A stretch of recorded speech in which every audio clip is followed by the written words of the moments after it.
Demokratikleşme paketinin bazı maddeleri bizleri sevindirmiştir, mutlu etmiştir. Ancak diyoruz, bunlar güzel, olumlu adımlar ama yetmez diyoruz.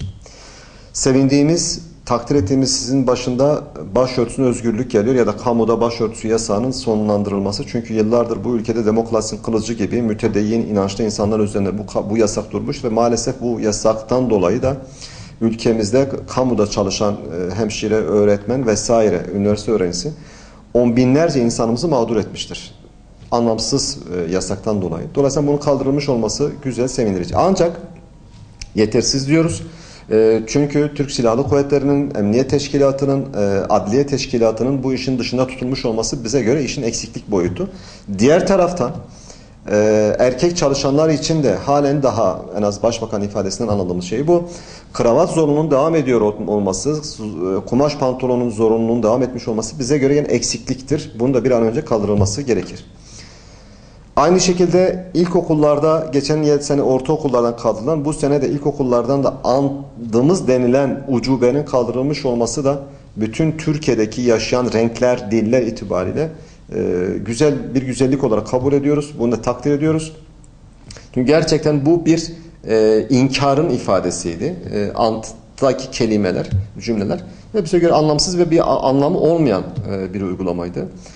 Aynı şekilde memur sen ailesi o yıllardır gene mücadelesini verdiğimiz bir diye hakkın verilmiş olması da takdire şayandır. O da yıllardır bu ülkede Cumhuriyet'in kurucu iradesi Türkiye'de kamuda çalışan biz memurlara siyasete girme yasağı koymuştu.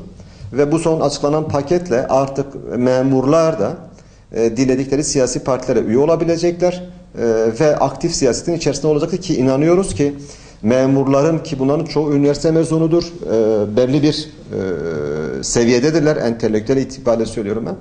Bunların siyasi partiler üye olmasıyla beraber ülkemizdeki siyasetin de değişeceğine, siyasete bir kalite geleceğine inanıyorum. Dolayısıyla buna da yine aynı şekilde destek verdiğimiz bir olay.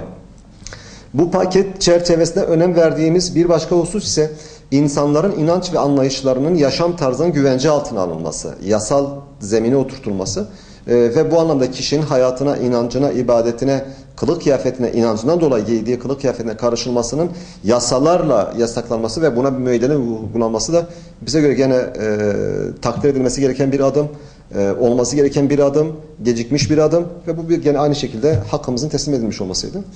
Bu doğrultuda temennimiz, mücadelemiz, talebimiz şudur ki Türkiye'de insanların hayatını sınırlandıran, insanların hayatlarını zorlaştıran, insanların inançlarını ötekileştiren, insanlar arasında uçurumlar ya da farklar yaratan bütün yasakların, anlamsız yasakların sona erdirilmesi, ülkemizin bütün dünyaya bir demokrasi, bir özgürlükler anlamda örnek olması, teşkil etmesi. Dolayısıyla temennimiz, beklentimiz bu anlamdaki paketlerin, bu anlamdaki adımların atılması. Fakat tabi bu pakette eksikler var. Hakikaten ciddi anlamda eksikler var.